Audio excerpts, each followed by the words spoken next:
under God, indivisible, with liberty and justice for all. Okay. Ms. Silva, can you give us the roll call, please?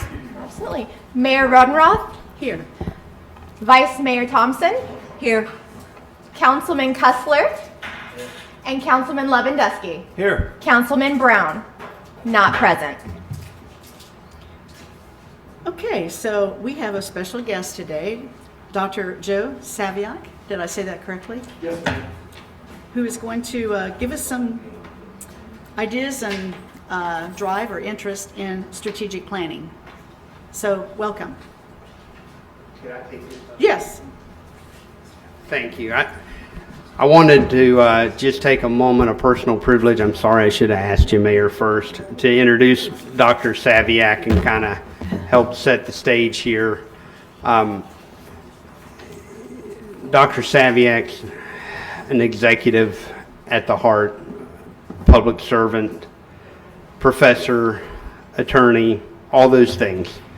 My simple goal in inviting him here today is for the council and the city staff, which you put us all together in less than 10, 12 people, to walk away with a common understanding of what a strategic plan could do for the city, and then gain the council's direction so that we can be moving about your vision. So with that, I'd like to introduce my longtime friend, Dr. Saviak. Good morning. How are you? Good morning. Good morning. I can't thank you enough for taking out time out of your busy schedules. I fully realize that you may already have a good foundation in strategic planning or participated in it in your professional lives. But I always kind of start the workshop with just giving a foundational knowledge of what it is, what are the benefits, how it operates, best practices. And so bear with me if you go, hey, Joe, I already know that. And obviously too, repetition is the engine of education. So I'm kind of reinforcing some key elements to it also. But you definitely, and also too, by the way, anytime you have comments or questions, jump right on in. But it is a valuable tool of public administration to optimize performance and enhance effectiveness and efficiency and achieve specific objectives, attains measurable outcomes and results. Really what it helps you do is lead for the future and create change and be proactive. That's one of the challenges sometimes we can have in government, is being reactive, right? And today, the 21st century, there was only 66 years difference between the Wright brothers getting a plane off the ground and us putting a man on the moon. The 21st century is going to move much faster.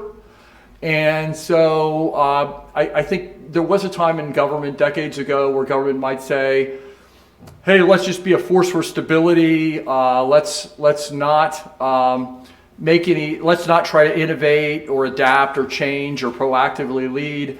It's just the status quo is known, certain, and safe and predictable, but that's not true anymore. And so today it's actually less risky to create your future and drive the future, right? And set your own destiny. I always say, and you've heard it before, fail to plan, plan to fail. When you look at organizations, public, private, nonprofit, that are successful, they're never lucking into it. It's never a coincidence, an accident. It's the result of they developed a research-based plan that was going to enable them to achieve a specific set of measurable objectives. And then they had the leadership, the culture, the team, everything. They aligned everything in the organization around it. And they had the long-term discipline to stick to it, right? To get it done. Now, don't get me wrong. Plans can be 2 years, 5 years, right? And sometimes when you see people talk about 50-year plans, I go, well, how can you predict what things are going to be like in 5 decades from now, right? And I'm certainly understand in the land use context that that's a discussion for them to have, but in the strategic planning context, these can be a 2-year plan, a 3-year plan, a 5-year plan. I really wouldn't recommend going much beyond that, because once you get that set of objectives attained, you can just do another plan. Go, great. We got everything done within our 2 years. The results are here. Great. Let's do another one.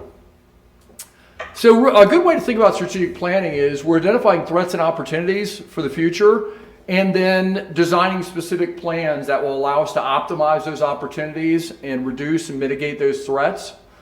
You're going to hear me say the word alignment several times. Why? Those of you with a private sector background, you're maybe more accustomed to this, where you go, hey, the organization has to match the objectives. The operations have to match the objectives. If we say we're going to excel at A, B, and C, I ought to be able to walk through the company and everything I see, hear, and touch is A, B, and C. But sometimes government, we are very, hey, this is how the district is designed, and it's always been done that way, and we kind of accept the structure, and operations is like unalterable, right? But if you're going to succeed in strategic planning, you're going to have to go, let me make sure that my people, my equipment, my technology, my facilities, whatever is required for success, that the organization is conducive to achieving those outcomes, right? So this is your plan. You would be developing it. You would be selecting the objectives. And let me also say this too. Plans can really range depending on where an organization is at. Some organizations, they already go, I've got my vision, my mission, right, which is the rationale for the organization. Vision, where we're going, what's the destination, right? Goals, broadly stated long-term purposes. Values, what are our values as an organization? And then objectives, which are SMART, specific, measurable, actionable, realistic, time-bound. We're going to improve customer satisfaction by 10% within 12 months, as measured by our citizen satisfaction surveys, right? If it's got a number in it and a time limit in it, a schedule in it, it's an objective, right? But some organizations, like I said, they've already go, we've got our mission, we've got our vision, we've got our goals, we've got our values, we just need objectives. And other organizations go, well, we've got a mission, but that mission was created in 1980. Maybe we should discuss it again, and maybe it'll stay the same, but maybe at the same time we'll revise it or edit it. So what are the benefits of doing strategic planning? The verbs to pay attention to: clarify, right? It makes it clear for the entire organization and everyone you serve, what's our mission? What are our values? What are our goals? What are our objectives? It unifies. The whole organization knows exactly what the mission, vision, values, goals, and objectives are, what their roles and responsibilities are. It's the difference between 100 people playing instruments and the sound of a symphony, right? It will optimize your performance as an organization, make the best use of limited resources, which is key in government, because I don't need to tell you, you live with this every day. We keep voting in changes to the property tax via constitutional amendment. And so what's occurring in Florida is, if you looked at if you did this as a line graph, here's service demand and growth, right? And then here's ad valorem revenue. Even when the economy is really strong, because we cap rate, we cap valuation, and we have exemptions, the property tax, unlike the 1990s, I'm dating myself, I know at least I remember, property tax at that time could keep pace with growth, you know what I mean? But then we voted in all these constitutional amendments, and I'll plead guilty, I'll vote for them too. I walk in and I go, yeah, golly, I'd like to give those folks a break. They serve the country. Yeah, I make that, give them that deduction or exemption, It boosts morale. It's good for the team, and the energy of the team, because the team that understands, here's what we're doing. It's going to be great when we achieve it. I know my role and responsibility within this. I'm working towards something larger, than just the day-to-day operations. Also, too, a strategic plan is like going to the bank with a business plan. It tends to attract resources, right? Whether it's federal or state grant money, regional funding opportunities. When people see a winning plan, they're willing to invest, right? it definitely helps with public trust and confidence, right? Which at the local level is not such the big problem that you see like in the polling towards attitudes towards like the federal government. I mean, people find it hard to believe that like in 1960, if Harris Roper ran a survey and said, do you believe that the government will do the right thing for people all the time, most of the time, some of the time, none of the time, that 75, 80% of the people would say the federal government does the right thing like, most or all the time, right? And then I remember John McCain once said, he goes, I think we're now down to friends, family, and staff, And unfortunately, that kind of bleeds down to all levels of government, because the average American spends 5 minutes a week thinking about government and politics, and 4 of the 5 are the national level stuff. So they sometimes don't make the distinction between, my local government's running quite efficiently, even if the federal government may seem to have some issues. And I didn't check in on the national debt this morning, but I'm sure we're well on our way to 30 trillion, today. So, imagine running your city like that, right? Anticipatory. In other words, instead of being reactive, we can be proactive, and we can successfully lead change. And all of you are change leaders, because like I said, in the 21st century, there's going to be a tremendous amount of change. So if you had to define strategic planning, it is, knowing our mission, our strengths, our weaknesses, our opportunities, our threats, our stakeholders, our history, our capacity. What can we pull off? What could we effectively execute? What objectives should we have, and what specific action plans are there to achieve those objectives, right? It's a very research-driven process. You take a look at all kinds of reports, data, metrics, information concerning the city government and the city in order to help you clarify, identify mission, goals, objectives, then strategies and tactics to achieve the objectives. And of course, you implement, you evaluate. And every quarter, you're getting like a progress report, right? From the person who is responsible for that, like a department head. Okay, here were our 3 objectives for our department.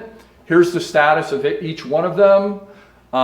This enables you to know, do I need to supply resources, or do I need to remove some obstacles? Are they making progress? What do I need to do to ensure that we achieve them? I think this is one of the challenges in government is government can do a lot of plans and planning, right? And that's a good thing. But sometimes you'll see governments go, hey, we did that plan, whatever type of plan it is, and then it went on the shelf. And it wasn't operationalized, right? It wasn't implemented. And I'll walk into government buildings around the state of Florida, and I'll go, so where's the library at? And they'll take me to that 3rd floor office, and it'll be just stacks of plans, reports, and studies on the shelves, and they may or may not have actually been implemented. So I always say to local governments, if you're doing this because somebody just thinks it's a good idea, they heard at a conference it's a good idea, whatever, but you're not all in about implementing it, just don't do it. You know what I mean? Because don't expend the time, energy, and effort. Because what you really want to have happen is we have a well-researched, well-designed plan, and then we are all in to achieving it, right? We are all in. And we're making measurable progress, and we're realizing the objectives, and we're actually getting it done. So once again, like I said, there's going to be some repetition today. It helps us set our mission, goals, objectives. For each objective, there's going to be an action plan. At least at the start, a 1-page summary action plan that says, an implementation plan that says what? Here's the objective, strategy, tactics, resources, timeline, personnel, metrics. How are we going to measure it, right? Now, staff may say that requires a greater level of detail and there's more complexity to it. So we're going to add a more detailed implementation plan on top of the summary implementation plan, and that's fine. That's fine. I always say, strategic planning is just like any other tool of public management. If you design it, implement it, and evaluate it the right way, you'll get the right results. If you don't, you won't. So really, one of its greatest benefits is achieving alignment. In other words, making sure that the operations of the organization match the objectives so that you get the outcomes, right? So that the organization is organized around achieving those objectives, right? And you can walk into some organizations and they say, we're all about A, B, and C, but really when you walk through and you look at the leadership and the culture and the policies and the procedures, the technology and the equipment and the facilities and the culture, it's not about A, B, and C, right? And so if there's a big disconnect between who the organization is and how they operate and what the stated objectives are, the odds of success are pretty slim. Really what you're trying to do is achieve like the best fit between the organization and then the external environment. And it really does help organizations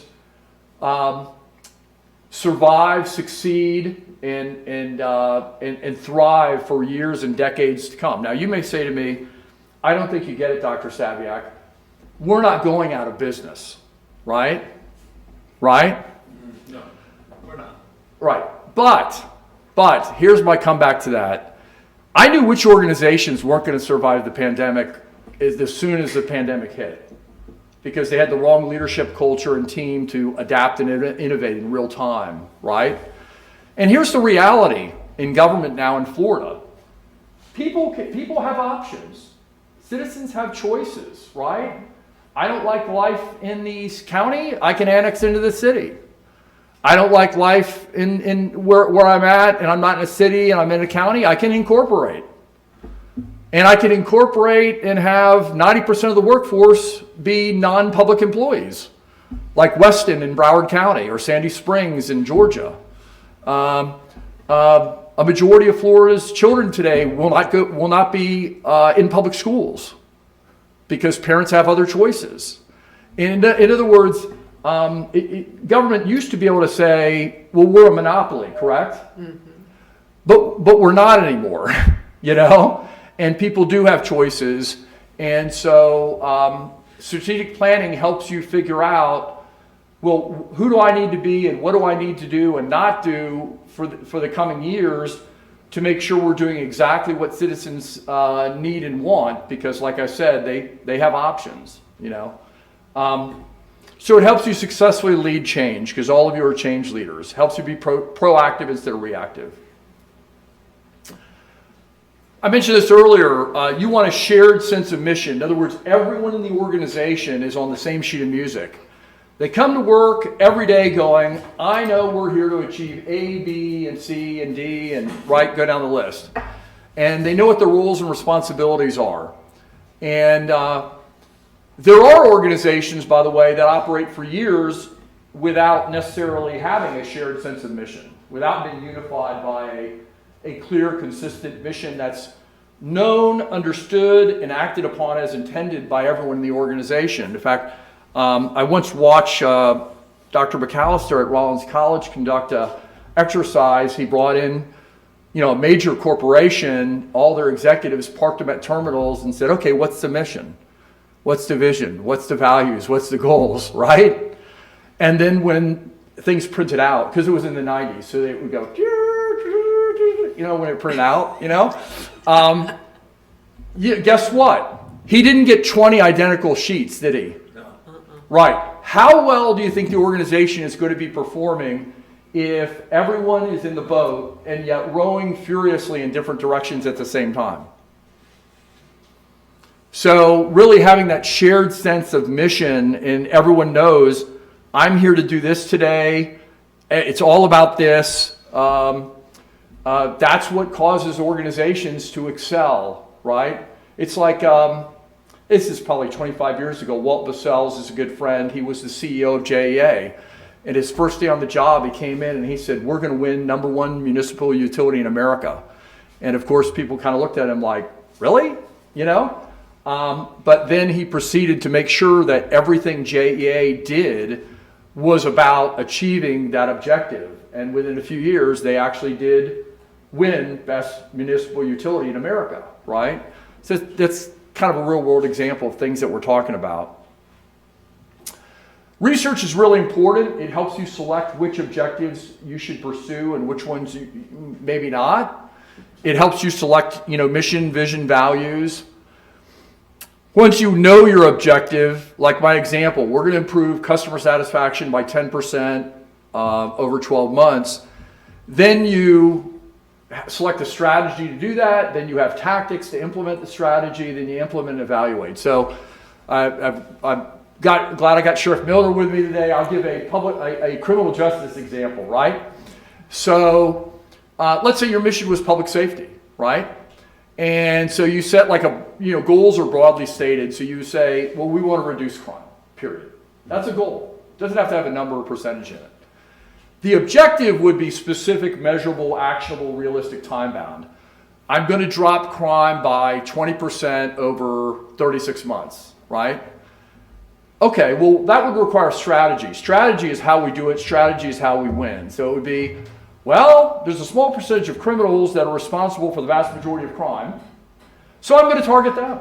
I'm going to have a career criminal unit. I'm going to work with prosecutors so they get lengthy sentences, right? That's an example from the criminal justice world of working your way from mission down to goal, down to objective, strategy, tactics. Of course, you'd also have to go, what are my resources, my personnel, my metrics for that, right? But the strategy is how we win, and you need to honestly and accurately assess what are our strengths, what are our limitations, what's our capacity? In other words, what can we pull off? What can we effectively execute? And then you also have to have a good understanding of the environment, right? Like, what do citizens expect of city government here, right? And what opportunities and challenges are being created by my other governmental partners at the state and federal level, right? Because that can impact you quite a bit at the local level, correct? Absolutely. Yeah, one time I was speaking at a conference on public-private partnerships in Dublin, Ireland, and one of the cabinet ministers came over to me and said, oh, well, we make use of P3s for all of our transportation infrastructure. And I said, oh yeah, we were just driving on them. And I said, you're doing a fantastic job. And he said, yeah, we just ordered all the localities and provinces to do it, and they do it. And I said, no. I said, you have a unitary form of government where one national government issues a directive and the whole country goes to it, right? I said, no, we have federalism. So it's shared and it's also separate areas of responsibility. So I said the governor or the president just can't issue an order and like every locality is going to instantly do exactly what you want, how you want it, when you want it. When you have this discussion, it helps you make decisions about who we are, who we're not, what we're going to do, what we're not going to do, And I always tell cities to build on their strengths, just like people. Drucker says, build on our strengths. In other words, if you've got a brand, if you've got a market position, if you've got natural strengths, and trust me, you do. This is a jewel of a community. It is a gem. Focus on that. It's kind of like one time I was talking with a mayor, and this person's no longer mayor, another part of the state, and they had a retiree community, which is a wonderful place. It's a great quality of life, and the vision, the mayor had was, we're going to become Silicon Valley. And I said, I just don't know. Right. I just don't know if you're going to be able to, steal all the, millennial, software programmers from California so they can come live in a community where the mean age is in the 60s and we have awesome pickleball and shuffleboard. I said, I just don't know if, if you're going to be able to get the capital and the workforce. And so I always say, be who you are and then be the best at who you are, and capitalize on that. So strategy, like I said, it attracts resources. It can help persuade citizens to go, yes, we should do that. In fact, I'm willing to invest in that, right? and also federal and state grant dollars, right? And like I said, it's the difference between, it unifies, it integrates, the difference between 100 people playing instruments or the sound of a symphony. So how do you pick objectives? Well, to some extent, they're picked for you within the federal and state constitution, federal law, state law, regulations, policies, ordinances, but you have some flexibility, correct? Right? Yeah, like public safety in Clay County means you're going to feel safe. It may mean something different in Detroit, correct? Same mission, right? But defined and implemented differently. And I'm not picking on Detroit, but you know. And that's amazing too, by the way, when you think about that, because if in 1960 you had stood up in front of a room full of business leaders at a national conference and said, you know, Detroit's going to go bankrupt and it's going to fall apart, no one in the room would have believed you, right? And had you said, you know, the car companies are going to be in such bad shape, the taxpayers are going to have to bail them out, and the President of the United States is going to have to fire the President of GM. They would have gone, no, maybe the President of GM might fire the President, right? But, you know, things change. So public demand. Also, too, you know, you pick up as elected officials and your staff does, hey, what are citizen preferences? What services, programs, capital projects do they want and need, right? So that's another source of direction or guidance for you. And then, like I said, we used to not use the word entrepreneur in the public sector. It was always in the private sector. But you can be an entrepreneur in the public sector. And you can say, I'm going to lead positive change. I'm going to make sure that our city is known for A, B, and C, whatever you choose. And it's helpful to think in these terms, like, well, what's our business? Who are our customers? What do they value? And be thinking of, when you think of that, think of both internal customers and external customers, right? So when you go through a strategic planning process, you're going to be discussing vision, mission, values, and goals. You're going to be setting objectives. The objectives, once again, will be SMART. They'll have a number or percentage in them, right? You'll never have an objective that goes, we're going to do great. Things are going to feel good. You know what I mean? Because that's the problem with subjectivity, is everyone is always right. But when you have an objective, reliable, valid, the number is the number, then you know what? Either I hit the mark or I didn't. It is measurable, correct? Right? To succeed with strategic planning, it's like any other major initiative for the organization. You're going to need strong commitment from your leadership, and the organization is going to have to buy in and say, we own it, we believe in it, you know? And that's what Walt achieved at JAA, is everybody came to work every day going, we're going to be the best in America, right? It's like when President Kennedy set the goal of putting a man on the moon, and he's touring Cape Canaveral, and he runs into a maintenance worker, and he says, so what do you do here, sir? And he says, I come to work every morning to help America put a man on the moon. Ah, have they got shared mission there? Absolutely, absolutely. Capacity is key. Like I said, you've got to have an honest assessment of what's our workforce, our resources, our capabilities. You want to stretch yourselves, but you don't want to attempt things that you're like, this is way too far beyond us. You know what I mean? They've got to be realistic. Once again, it connects your ends to your means. It helps you prioritize. It helps you figure out these things matter and they've got our focus, and these things less so. Of course, anytime you pick objectives and goals, you're going to have trade-offs, because one of the worst things you can do as an organization is go, let me do a Christmas wish list. All 100 items. Okay, well, how's that going to work, right? We're going to excel at all 100 things. Well, that's not going to work. So you are going to have to pick and choose.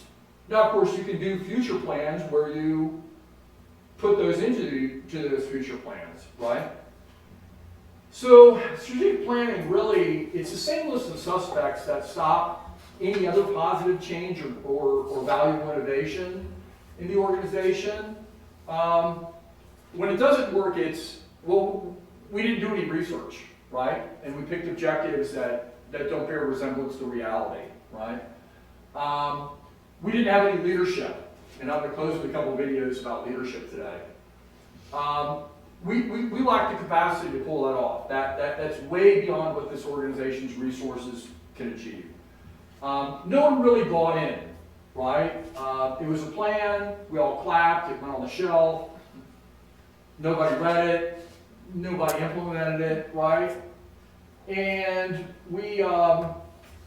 or we didn't effectively implement it. And then, of course, you know, the usual list of suspects, I'd say. Culture, right? The culture of the organization is resistant to initiating change or innovating, right? And by the way, that can change over time. I've worked with organizations where year 1, everyone in the room was allergic to change. Year 5, same people are putting their hands up at meetings going, I have an idea, me, So, but you have to have the right leadership, personnel, policies, procedures. Everything needs to be geared around your objectives and your performance, right? So what are the different steps in this process? Well, first off, we want to, have that initial discussion of, okay, who am I? What do we do, right? And talk about mission, vision, values, goals, right? I think you already have a mission and vision. It's older, right? Yeah. It hasn't been updated or reviewed, revised recently. And that's not uncommon, by the way. In fact, really what's most common is you walk in and they have none, Once again, the mission statement is, well, what's the rationale for the organization? So if you said, police department, fire department is public safety, right? That's the mission, Vision, where are we trying to get to? What's our destination? What's the end point of the journey, right? And so I stated your current mission and vision that I found. And once again, this process, you may go, we love those, we're keeping them exactly the way they are. We'd like to maybe adapt or modify them, that's great too. We'd like to significantly rewrite them, that's great too, You want to take a good look at, what services and programs do we provide, who do we provide them to, what are we the best at? You also want to think in terms of time. In other words, how has the organization changed or evolved over time? What were things like 5 or 10 years ago? What are things like today? What do we think things will be like 5 or 10 years from now? Once again, I get it. In government, some of these questions are answered for you, right? The fire department does fire suppression and healthcare, right? But within, but you have freedom within the guardrails. You have the ability to kind of define things so that you can select something that's much more tailored to who you are, what you want to be, and what you want to achieve. So I'm sure you're all pretty familiar with the SWOT analysis. You think of and make a list out. I know being a healthcare executive, you know exactly what I'm talking about. Here are my strengths as an organization. Here are my weaknesses. Here are my opportunities. Here are my threats. By the way, they can be the same kind of thing. In other words, it's a weakness, so it's an opportunity, right? And but that's good to get that SWOT analysis done. Because like I said, that one mayor I was talking to probably wouldn't have said, we're going to be the next Silicon Valley, had they actually done a SWOT analysis and said, maybe, just maybe, that's not, you know what I mean? I always used to say to people, don't try to be who you're not. And it turns out it's a lovely city, by the way. It's just probably not going to be Silicon Valley. Okay, now you've got to be thinking of all your stakeholders, and that's really everybody when you're in city government, right? So citizens, the business community, employees, visitors, right? Well, what do they want? What are their thoughts? What are their perspectives? And if they chose a mission, goals, and objectives for us, what would they pick, right? And of course, course, whenever you're making choices or you're making decisions, some people are going to clap, some people might not, right? It's the old Appleby test, who am I going to make happy, happy, how happy, who am I going to make mad, how mad, I also always urge organizations to think in terms of history and go, okay, well, where has the organization been before? What have we achieved in the past? What have been our challenges in the past? I think it can be instructive and informative. Have some sense of institutional memory, right? And sometimes there's something that occurred in the past that actually can provide some guidance to something that you're dealing with now, right? Like I say to local governments all the time, if there's a recession, hey, it's not the first time, right? It's a pretty bad one in 1982, Capacity. You have to honestly assess your capacity and go, what are we capable of pulling off? In other words, what can we effectively execute, right? Once again, if you overshoot your capacity and you're never going to have the resources, manpower, equipment, technology, organizational ability to do something, it's not, then choosing it as an objective is probably not the most sound decision, right? But once you know your vision, mission, values, and goals, your objectives flow from that. We're going from the more general to the more specific, broader to the more specific, more conceptual to the actual, operational, right?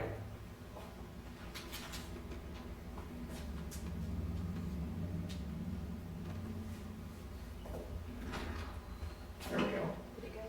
So, in order to succeed with strategic planning, you have to lead strategically.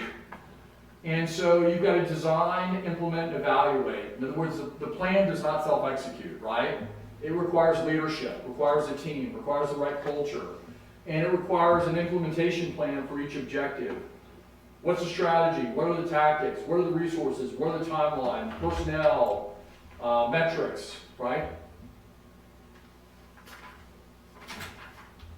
Before you pull the trigger, you want to be absolutely certain, yep, this is exactly what we want to do as an organization, great. And then you begin implementing. Now, is every objective going to be perfectly achieved? No. No. Is that okay? Yeah. Absolutely. Why is it okay? Things change. Excellent. Right. In other words, you want to be a learning organization. You need a culture where people are, you're never going to have innovation or decisions if people aren't free to fail, right? And make mistakes. Mistakes are normal, natural, predictable, right? We don't want to repeat them, right? But the reality is we want to fail up and fail forward. So some things will underperform, some things will overperform, some things won't perform, but then at least you know, hey, I need to make these changes if I want to get that result, or leave that one alone, right? You're going to evaluate. Evaluation is really important. When the federal government, as you know, provides federal funds to state and local governments, they're often trying to incentivize state and local governments to try something new and innovative that they don't have the funding for. And then they're trying to determine across 10,000 localities across the country that they funded, or 1,000 that they funded, what worked and what didn't. So we have best practices and lessons learned. So the next time a city calls that federal agency and says, what should I do about X? They say what? This has worked in 1,000 different cities because we grant funded it, they did it, we evaluated it, and they achieved the intended objectives. The process evaluation is occurring during the implementation of that program or service to achieve the objective. It's typically qualitative data, meaning I'm observing, I'm interviewing, I'm reviewing records, right? And the whole goal is that the program I planned is actually being implemented correctly according to the plan. In other words, the planned program and the implemented program match up, right? We don't want what we call program drift, right? The program begins heading off in a very different direction with different types of clients, with different types of policies and procedures. No, that's not what we planned. And then the outcome eval is, did we get the results that we wanted? And it's going to be one of the 3 E's, right? Effectiveness, Did we get a better result? Efficiency? Did we get the best bang for the buck, most outputs for least inputs, or equity, fairness, equality type issue? You know, did every citizen get that? You know. So when it's involved strategic management, ultimately, you know, the policymakers are making the decision. In other words, you're going to receive a lot of input in the process about what objectives are, should be for the organization. But ultimately, the leadership makes that decision. And it typically does involve commitments of resources to achieve certain objectives. When we're talking about objectives, we're talking about things that are, you know, not going to be done by noon, but they're going to take time. And they're also going to have like an enduring or lasting impact. And you're also looking for that best fit between your organization and the environment. So you can think of these verbs as being key: define, align, implement, and evaluate. That's what you're doing during this process. Defining the mission, goals, values, objectives, then aligning your activities as an organization. The operations have to match the objectives. Then you're implementing, and you're getting progress reports during implementation, right? Because that helps you remove obstacles or supply support. Because people go, I could get that done for you if you simply gave me this technology, or if you changed this policy, or if you provided this other support. And then we evaluate, right? You can't manage what you don't measure. You have to evaluate, right? So the mission statement, and you have one. You know, how do we come up with it?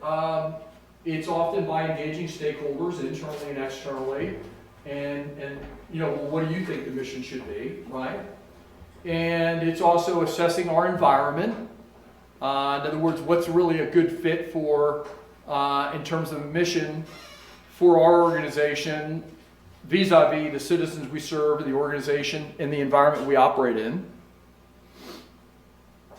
I've got to align, and I apologize, I must have said alignment 3 times already, but what will happen in government is people will create that org chart, and they will believe that this is like Moses brought this down from the mountaintop. It cannot be changed under any circumstances. It's in the U.S. Constitution. The FBI will show up if I change something, right? And the reality is, you've got to make sure the organization and operations match the objectives that you want to achieve, right? And so you're going to be doing alignment to make sure that means match ends. You know, your processes, your policies, your procedures, everything is facilitating. Nothing worse than trapping good employees in a bad system. You want to give them the tools and the resources and support and freedom to actually get these things done. Then you're implementing, right? And you're measuring implementation as you do it. And there's a whole host of tools to implement depending on which objective. I mean, if this was decades ago in public administration, government basically had like 3 tools in the toolbox, right? I'll pass a law, right? I'll legislate, regulate. I'll separate those out of 2. Or they'll do direct delivery. I'll provide the program, right? And we kind of went through a really interesting history in America, because for the first 150 years, if there was a community or local need or problem or challenge, who solved it? Not the government. Non-governmental organizations, correct? Mm-hmm. What a surprise that, wow, like so many of my institutions of higher education and hospitals were created by institutions of faith, right? Then in the New Deal in the 30s and then the Great Society in the 60s, we went more towards the direction of the public sector monopoly model, which is, hey, if the public needs it, the government's going to do it, government will fund it, government will deliver it. Now you see more and more of a partnership model where government may fund it, but non-governmental organizations deliver it, right? So like if a county said, so that we don't fill up the jail with people who have behavioral, mental health, addiction issues, we're just going to fund a countywide network of proven providers who are going to deliver those services so those individuals can get the mental health and behavioral health treatment they need, so they're productive taxpayers and they're not ending up in the social service system or the criminal justice system. That's what I'm talking about, like a partnership. And once again, evaluation. And evaluation occurs while you're doing it. In other words, you're collecting and analyzing data and going, are we progressing towards that objective with that plan, right? And real-time feedback. And if you need to make changes, you need to make changes, right? And then the second type of evaluation is not during the process, but at the end. Did we get the ball in the end zone, right? Did we achieve the objective, right? So one of three things is going to happen. Either it's going to be a success, excellent, right? We wanted to improve customer satisfaction, service satisfaction, we improved it, right? Two different ways a program or service, or really even a technology, equipment could fail is either theory failure or program failure. Theory failure is if you were wrong about the cause and the problems, you're probably not going to be right about the solutions, right? You're wrong about the relationship, right, between A and B. And program failure is you allowed you might have chosen the best practice program, but you allowed it to drift off course. What you implemented was not the planned program, right? I'll give you like a theory failure example. In the 1990s, there was a major omnibus crime bill in 1994, and it gave out a ton of federal money to local communities to do all types of crime reduction and crime prevention programs.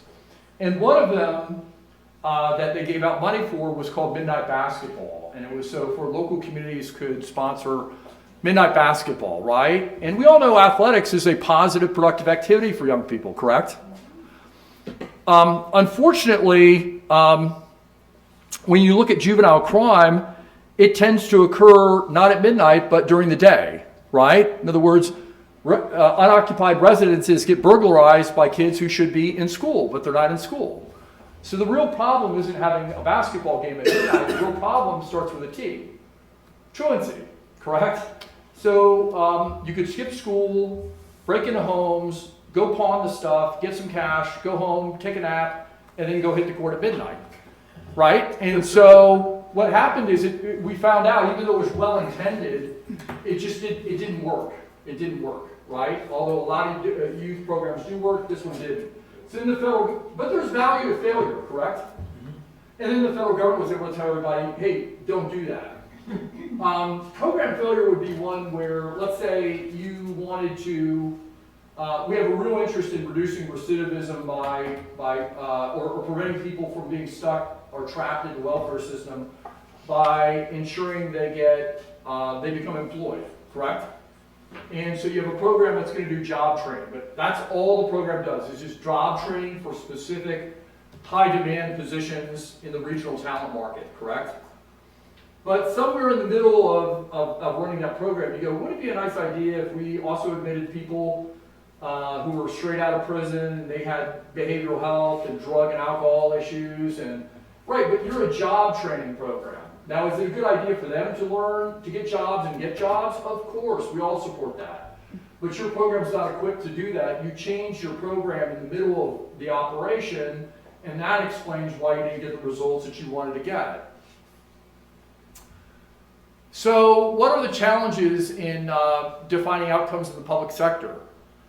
Well, I want to first say everything is measurable. Anyone who says, well, what I do is not measurable, like it's impressionistic art or something, that's not correct. Everything has a metric, everything can be measured, right? But you've got to be able to get the data, you've got to pick the right metrics. You also have to be patient. There are some issues that we deal with, you are not going to get an immediate turnaround, correct? It is going to take, it's just like when the doctor gives you medicine and says, you have to take this for X amount of weeks before you're going to see improvement. Same thing with public policy. It's going to take time for you to actually see the gains. And then sometimes something that we do is prevention oriented. In other words, it's stopping something from happening that's not a good thing, right? How do you measure that? Well, I suggest to local governments cost avoidance. In other words, because we implemented that program, we didn't waste $2 million that we had in prior years, because that program actually avoids us incurring that cost, right? So real quick on measurement, I would point you to inputs, outputs, and outcomes, right? Inputs are consumable resources, people, technology, equipment, things I have to put into the program to make the program operate, right? And then outputs are, well, what was my activity level, my productivity level? 200 children went through the after-school at-risk reading program. What does that tell me? Nothing really. Just 200 people went. Outstanding. Yeah. It gives me an output metric, which is 200 kids went. Now, if it's an outcome metric, same program, 200 kids went through the at-risk student after-school reading program, what would an outcome look like? A percentage of passed. This percentage passed. Excellent.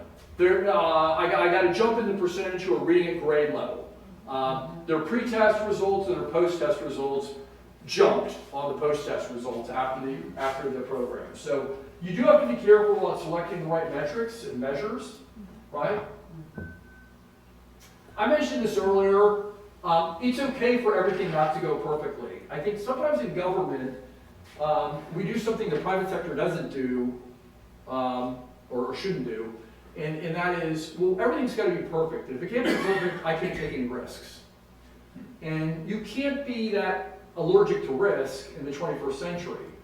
You've got to innovate. Now, I'm not saying do stupid stuff. I'm saying, hey, this has worked in 1,000 other cities worldwide. I have 20 years of program evaluation research that says it should work for us.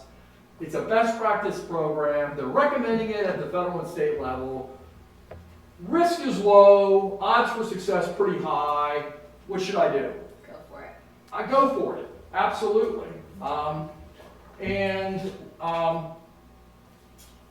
And you know what? If it doesn't work out perfectly, or it doesn't work at all, you never want anyone in the organization fearing taking chances, taking risk, making decisions, coming up with something new, correct?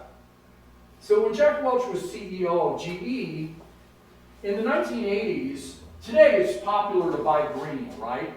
Like people like environmentally sensitive products, right? That's important to consumer choice today. But in the 1980s, it wasn't. And he had a really talented team.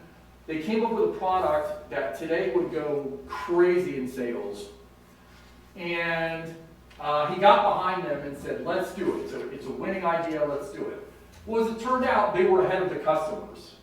You know, it's kind of like that old Henry Ford line when he said, hey, listen, if I asked the customers, they'd just said, build a faster horse. You know? And so, so what Jack Welch did was, when the product didn't sell, even though he knew the team had done a great job, and that it was a winning product, it was just way ahead of the time. He threw a huge party.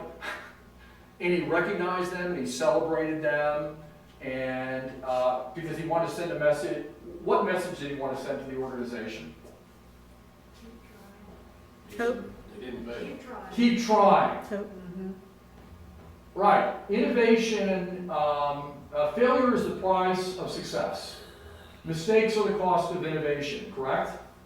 And so we've got to reassure everyone on the team, hey, everything may not work perfectly. You may have to make some changes. Even a very well-designed, well-researched plan, when it interacts with reality, and you have 15 different objectives, maybe not all 15 are going to hit the mark, right?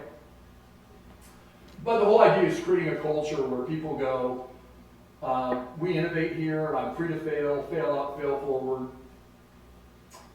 I just want to briefly mention the Cotter change model, because when you're doing strategic planning, you're introducing change, correct?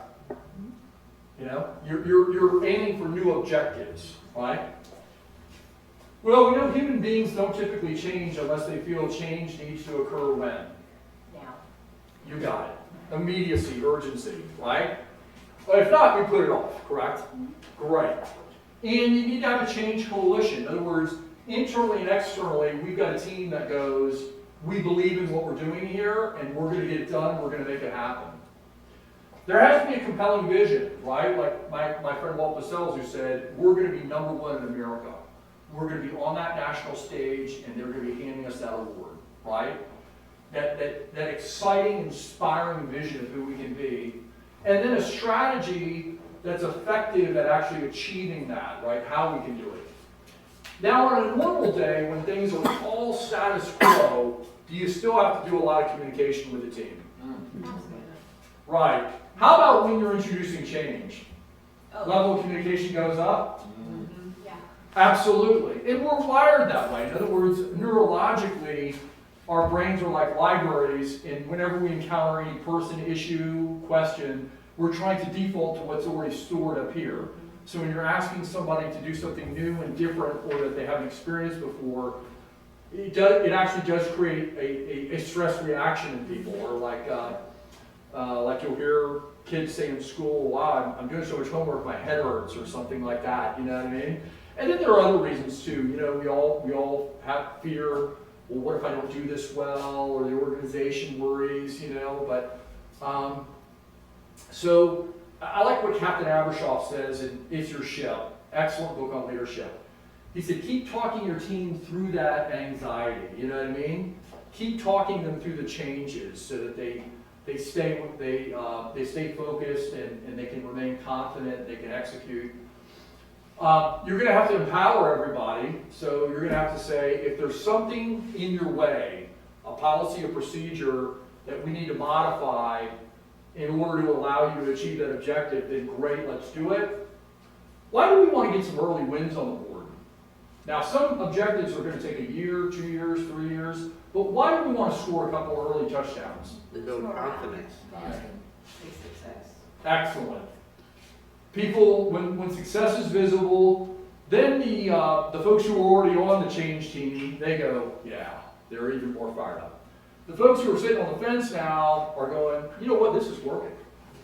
And then if you have the coalition of the unwilling, you know, what's going to happen? I mean, you know, it can happen. Any organization can have those 1 or 2 people where you go, you could announce a cure for cancer at the meeting, you could hand out $1 million checks, and they're still going to tell you what's wrong. You know what I mean? But you know, some of that opposition abates. You build on your progress, you protect what you've achieved, you keep pushing forward, and eventually change becomes the culture. Like I said, I've worked with organizations that were like stuck in cement, you know, like there's no way we'll change, to hey, if there's a way for us to adapt, innovate, do things better. It's like Captain Abershoff, he challenged all the sailors, all 350 sailors. If something's getting in the way of the mission, I want you to come to me. If we've got a dumb rule or regulation or something that worked in the 80s, but it's not working now, and it's undermining or undercutting us, you know, come to me. So when you're doing a strategic planning process, I highly recommend you do that SWOT analysis, right? I highly recommend you have a good sense of the history of the organization, and that's not difficult to access with your elected administrative leadership and your entire team and the community. Have a good sense of what the community wants. Have a good sense of what the community is hoping to see happen from this, right? And there are a number of different ways to collect that data and information. Once again, I apologize for beating this into the ground. Have a really good sense of our capacity. What can we do, what we can't do, right? Because if your plan is divorced from the reality of your capacity, it's just not going to happen. You know, it's just not going to happen. So you'll identify objectives, and they'll generally fall into one of 3 buckets: programs and policies and services, capital assets and projects, right? Like a technology that we're going to acquire, right? And then institutional capacity, which is building the organization's, enhancing the organization's ability to always effectively execute. And that may be like training, right? But generally, your objectives are going to fall into one of those three buckets: the programs, policy, services, capital assets for institutional capacity. You develop action plans, like I said, a summary plan, 1 page for each objective. Does not mean though that the department responsible might not develop a more detailed implementation plan, right? Then you're going to have means to evaluate and ensure that you're measuring the progress and whether the objective was achieved or not. Once again, if there's no number or percentage in it, it's not an objective. Because then it's subjective, and subjective is, well, I think we're doing great. Okay, well, we can't do that. We can't do that. I sent you a implementation issues checklist too, and that's something I recommend to all administrators. Hey, when you're thinking through your objectives and how you're going to achieve them, go, carefully consider all of these issues. And then, of course, choose the right metrics and measures. So, where do you, if a city was doing a strategic planning process, what would be the specific steps? One, this type of orientation. And once again, I know some of you probably could jump up and teach this. And others go, I know some of this, or I know a lot of it, but I picked up some new things. Others, hey, this was good reinforcement. Then the next phase, because people want to go, I want to write the plan now. Okay, well, hold on. Take time to research the city and the city government, right? Because there may be information when you look through all the data, all the reports, all the information available that spotlights or identifies an opportunity, because things are continually changing, right? And sometimes, if anything, the research just confirms, hey, these should be our objectives, right? So then I recommend interviews. In other words, go interview your elected leadership, your administrative leadership, and go, okay, well, let's talk about what do you think are the strengths, weaknesses, opportunities, and threats? What would you select as the mission, vision, values, goals, and objectives, right? What do you think could go into an implementation plan? A next step could be then like an electronic survey. In other words, what were the major themes from the interviews? Great, now we're going to ask about them in an electronic survey to everyone in the organization. Once again, with each step, you're getting greater consensus and clarity. You're getting more and more agreement and more, it's clearer and clearer with each step. These should be the objectives, right? I know it seems a little redundant or repetitive, but there's a purpose and point to every stage in the process.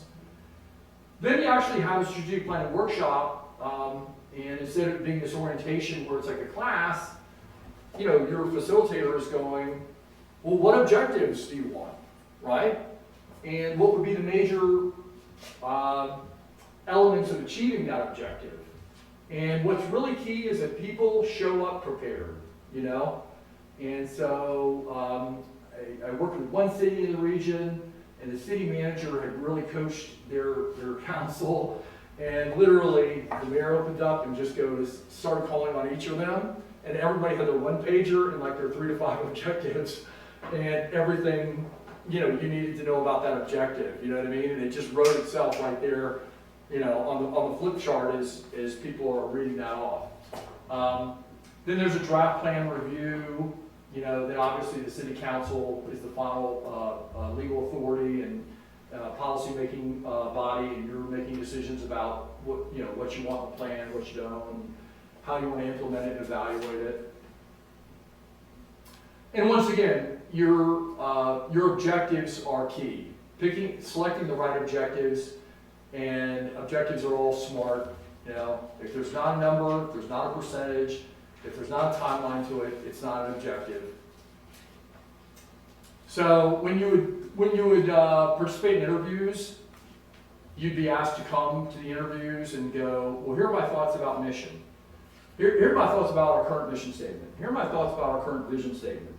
here are my thoughts about values and goals and objectives, right? I sent you out some samples too of like, well, what does a one-page action plan for an objective look like? It's a summary, once again.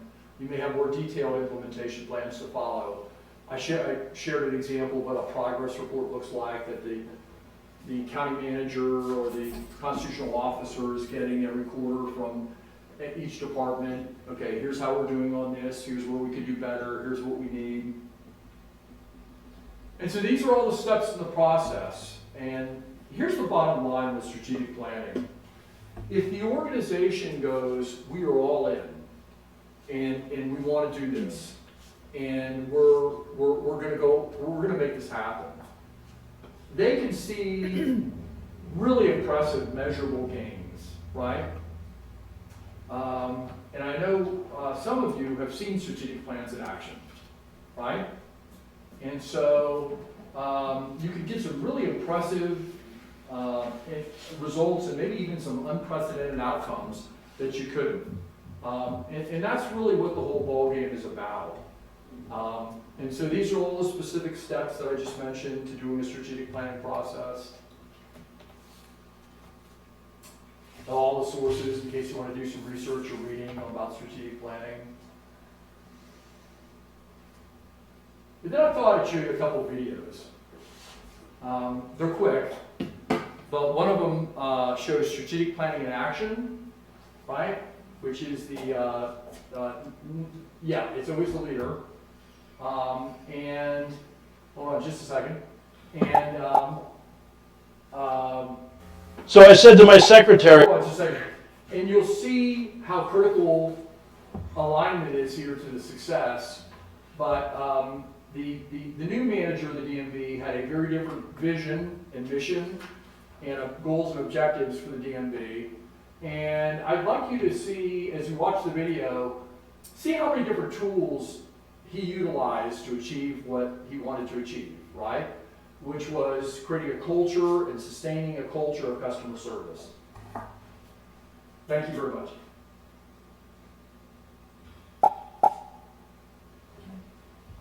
so I said to my secretary at that time, Dana, and I said, could you schedule at least 3 hours next week at the Department of Motor Vehicles? Because that's about how long it takes them to beat you up. And so I went over there, and I walked in the front door, and I knew something had happened. Because this woman charged me, and she said, welcome to the Department of Motor Vehicles. Do you speak English or Spanish? I said English. She said, right over there. The guy behind the desk said, welcome to the Department of Motor Vehicles. How may I help you? It took me 9 minutes to renew my license, including taking my picture. So I said to this woman taking my picture, what are you all smoking here?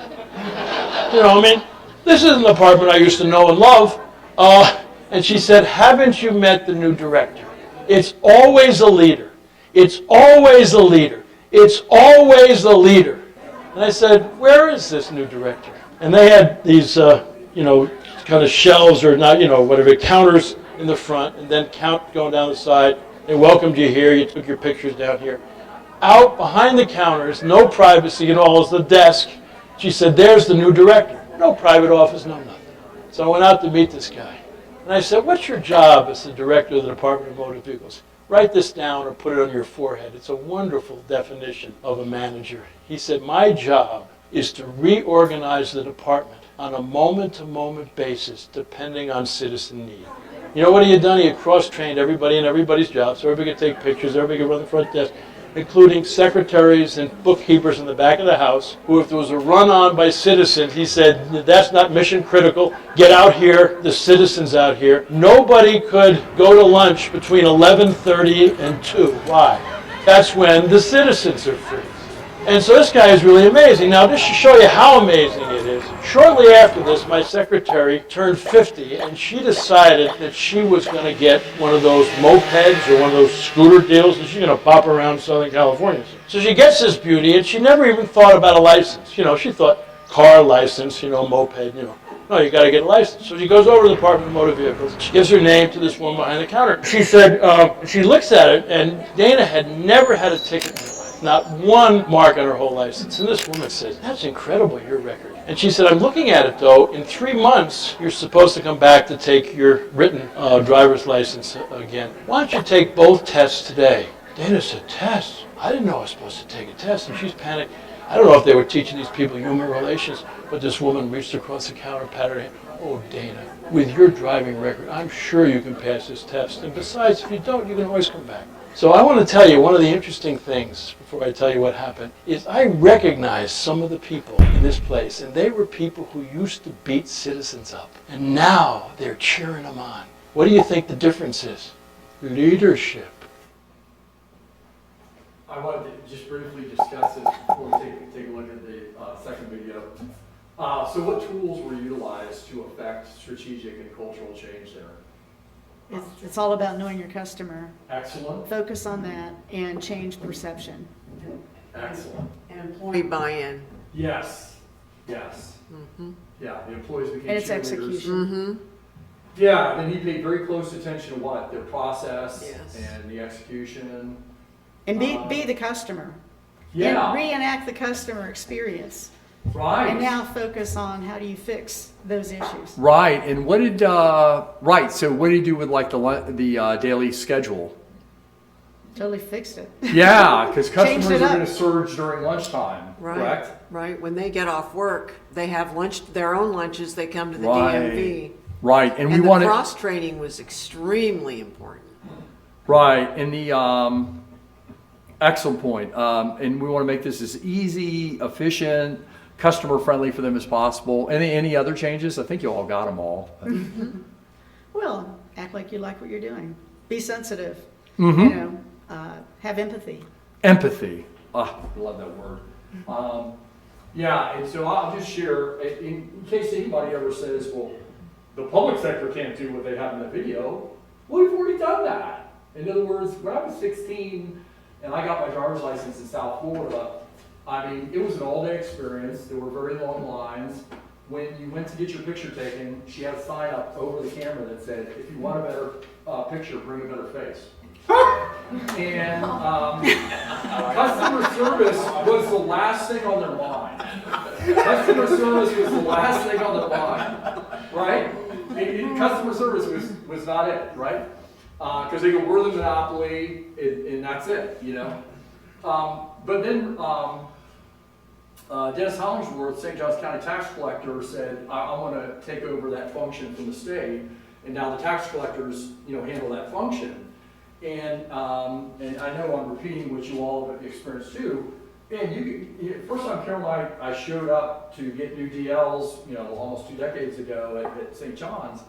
I mean, we were in and out in like 10 minutes at not 8 hours, right? And everyone was just as friendly, professional, polite as they could be.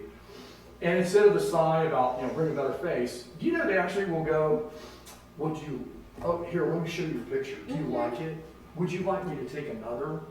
Yeah. So in other words, can you create a culture of customer service in government? Sure. Of course you can, right? And it's all about leadership. And so I want to close with a couple minutes on leadership with General Colin Powell, and then we'll open it up to your questions and discussion. My name is Amy Wilkinson. I'm a White House Fellow. My question is how you would define the key characteristics of effective leadership that allow you to go and be an advocate for good.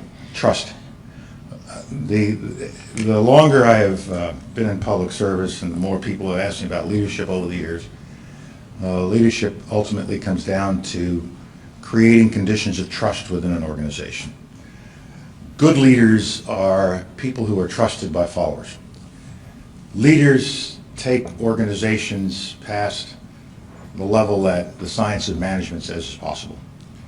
One of my sergeants back in the infantry school at Fort Benning almost 50 years ago, which is where I learned everything I ever got to learn about leadership, was at the infantry school. And he said to me one day, he said, "Lieutenant, you'll know you're a good leader when people follow you, if only out of curiosity."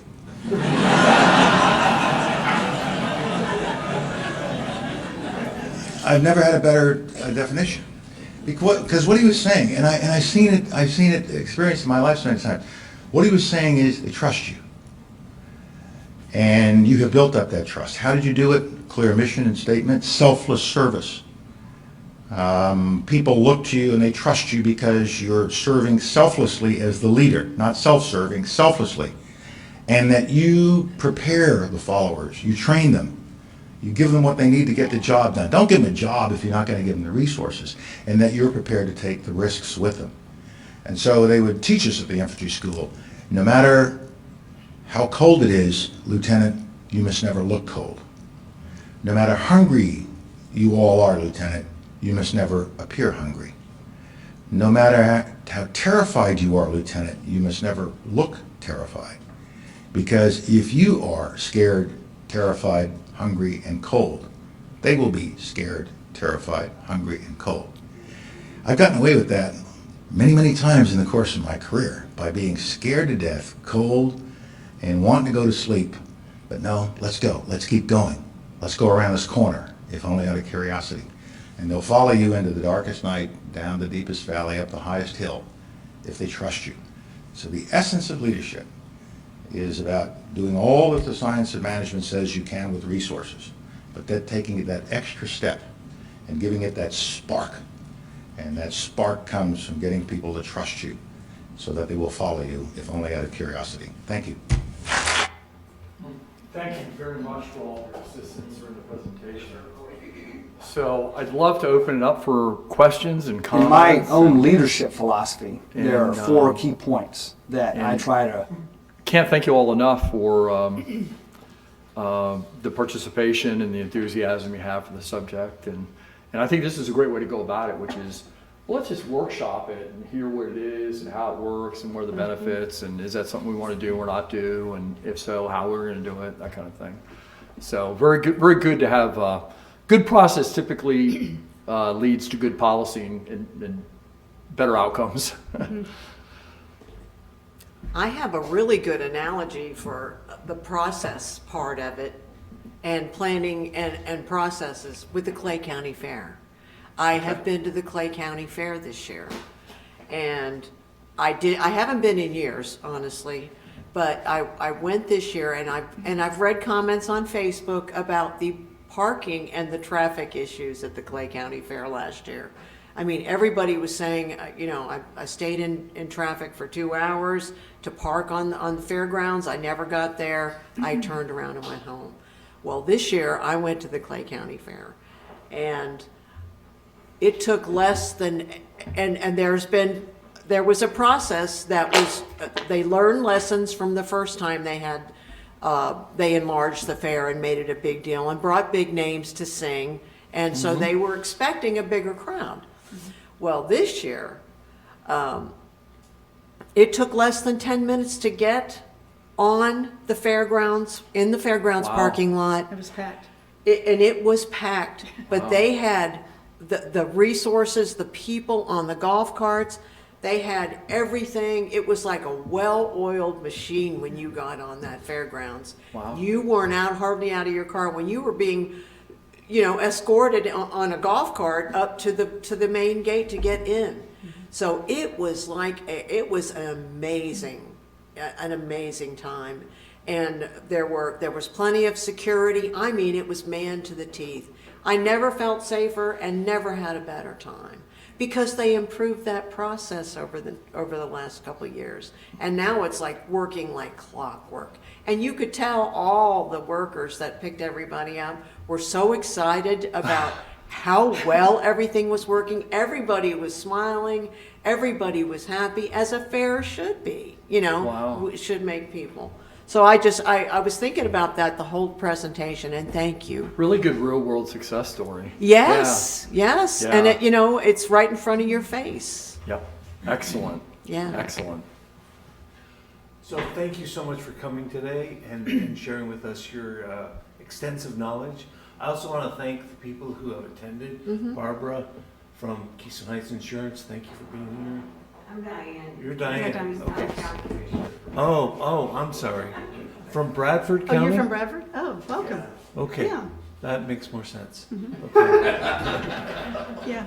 And we've got Ryan Knight from the Planning and Zoning Committee, and then from the Sheriff's Office, Retired Sheriff Bob Milner. I'm now the Vice Chair of North Florida Economic Development Partnership Oh, right. Okay. in Bradford and surrounding counties, which includes the greater Keystone area. Yeah. okay, They're doing exciting things in Bradford County.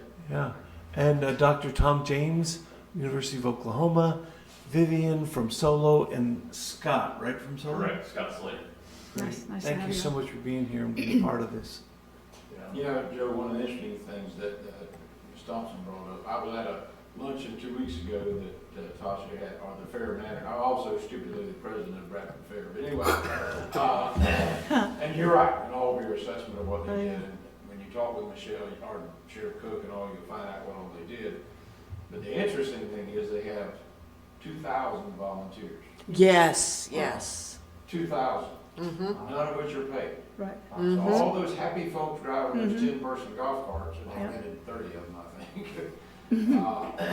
They feed them, you can coffee or pizza or donuts and stuff, and they work in 4-hour shifts so they don't overdo themselves and what have you. They're motivated not by getting paid. Exactly. They're appreciated very Yes. much, and they're reminded of that on a regular basis. So, it's, you know, when you look at strategic plans, of how are we going to improve this process of organizational, getting rid of the chaos at a traffic grid, public safety, getting people safely in and out, blah, blah, blah. And one of the things is you gotta have people and infrastructure. And they have done it by just having a huge recruitment volunteer where people want to be a part Right. of being something you're not even paid to do. Yeah. Right.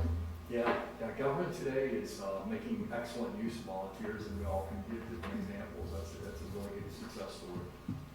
Yeah, we went to the fair Friday night for the concert. And again, I hadn't been in a couple of years because that traffic on 16 was horrible, like all backed up and taking forever to get in. And we were at the very, very last lot as we wound up parking. But honestly, literally less than 10 minutes, we get into the park, and here comes one of the little guys in the golf cart. Same thing when we went home. And I thought, well, it didn't feel like that crowded inside the fair, but we got out to that parking lot. It's like, my God, there's still a lot of people here, even at almost 11 o'clock.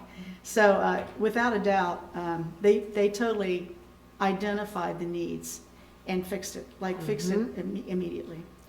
I wanted to add, as I shared with you, I've had a ton of strategic training. I used to mentor our sales teams on how to plan their business within all of Abbott in the U.S. And I don't know if you've ever heard of Summit training platform, where they use the us, them, fit, proof model, to where you really do you make a simpler approach to monetize needs. I use customers as customer need. Our customers are our citizens. And so one of the things I put together, like a little exercise in my mind as you're speaking, because it totally aligns with what I've been told or trained to do. So I looked at, we're working on a recent project, which we'll probably talk in a little bit about, but is this big park plan that was unveiled to us last month. I'm sorry, January. So to me, the us part there, it's a park plan. It's quite large. It was demonstrating up to $2 to $8 million in the proposal to take all of our parks and make this amazing plan, which was beautiful and addressed many, many things, which I think are needs for our public overall. So I looked at that's the us. We have this plan in front of us. It equals this much money, right? Them, the citizens, right? The idea here was to provide the children with more resources for recreation, connecting to 22 acres of parks that are not connected currently, giving them more areas to play and do things. Fit, build a splash park. So what are some things we could take some of that money and do? And again, drilling down, like you said, 50,000 feet. Right. We're down in the weeds now. What do we really pick apart here? So we're going to build that park. We're going to build a splash park. That was one component. We're going to connect the walkways and improve the landscape, create more lighting. Okay, that's not the whole $8 million, but it's part of it. So value proposition statement. Monetizing the percentage, putting data together, correct? So our value proposition statement would be our research and funding of $2 million that we've identified through grants would allow us to support the connecting of the 22 acres or 22 parks for transportation. This would also include landscape and lighting, plus the addition of a splash park at the beach will enhance our citizens' youth of 293 citizens, which is our youth population, and overall support the ages of our 38-year-old age group. 57% of our citizens impact their lives. So that's kind of the training that I had and Right. how to drill down and get past the noise Right. that causes conflict in making any decision. And it's really, to me, a real simple format, but it's a lot of what you just shared with us. Right. But, right. you know, just trying to simplify it a little more in the way I've been kind of trained to think. It's a good real world city example. But that's a real project that we're looking at. It's pretty exciting. And then you just have so many assets and advantages here. The restoration of lakes, Geneva and Brooklyn. I mean, it's just going to be amazing, you know, when that's complete. So I'm very optimistic on the future of Keystone Heights. And if you don't mind me saying so, you made an exceptional choice in your city manager. Got somebody who genuinely loves the city and wants to see you all achieve everything that you want to do, you know. Great.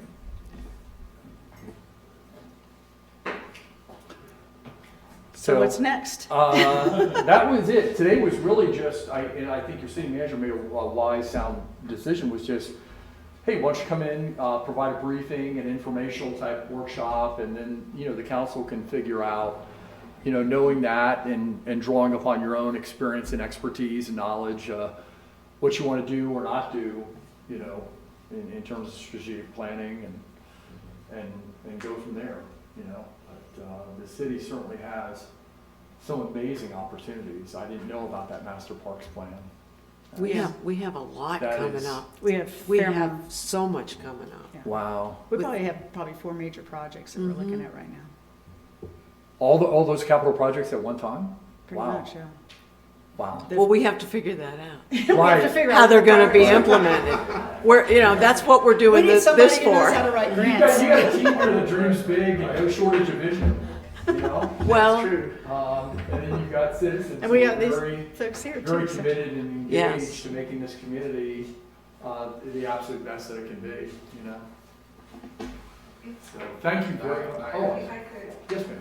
is there a way that we could get you to come and speak in front of our board? Yeah, anytime, anytime. We're gonna send the bill to Charlotte. Yeah. You're saying after school, You Sheriff, also- I got a test. and it's You also getting made on an the sheet for excellent choice. You for county open up the administrator. bag of worms. Yeah, I think very highly of Scott Corday. Yeah. Well, and I knew that you knew him, so Yes, I'm ma'am. gonna ask him to reach out to you. Oh, yeah. And I've got family in your county too. So my cousin Georgiana lives in Well, Lawrence. you're leaving it Well, at I'm going to leave in 15 minutes. I can make it And happen. hopefully, we can stir our county to, look at this in Right. a better light. Sometimes I was told, I got one just to the fair, to the Right. council. I won them. I They came were from the there. Department of Corrections before I was elected. Ah, And we always had a 5-year plan. Right. We We're always, taking. Absolutely. Saturday night. I definitely know the use for it. And so I'm constantly trying to get them to have a different. It was a great. excellent mindset approach. And you, like I was mentioning earlier, you're doing some exciting things on economic development. Scott was telling me about that. You keep leveraging those state grant resources, you know, to get that one company that's critical to NASA's success, you know, and part of the statewide economic plan and everything. It's just way to go, you know? Way to go. I apologize. Oh, you're fine. No. I didn't know I was We're going to very come laid back today here. and see a number of old friends, Hey, you know, which is that's great. always a good day. Small Oh, town, absolutely. small town. Oh, no, it is just a jewel, this community. It's, you're very, very blessed to live here. And Yes, I can we tell are. you- I can tell you know it. Yes. Oh, yeah. Madam Thank you Mayor, very, very much. Thank you very much. Thank you, sir. Thank you. Madam Mayor and Council, if we may take a 15-minute recess to regroup, we can have further discussion with Council and anybody who would like to stay. But the presentation is officially over, but if you'd like to stay for further discussion, I encourage it.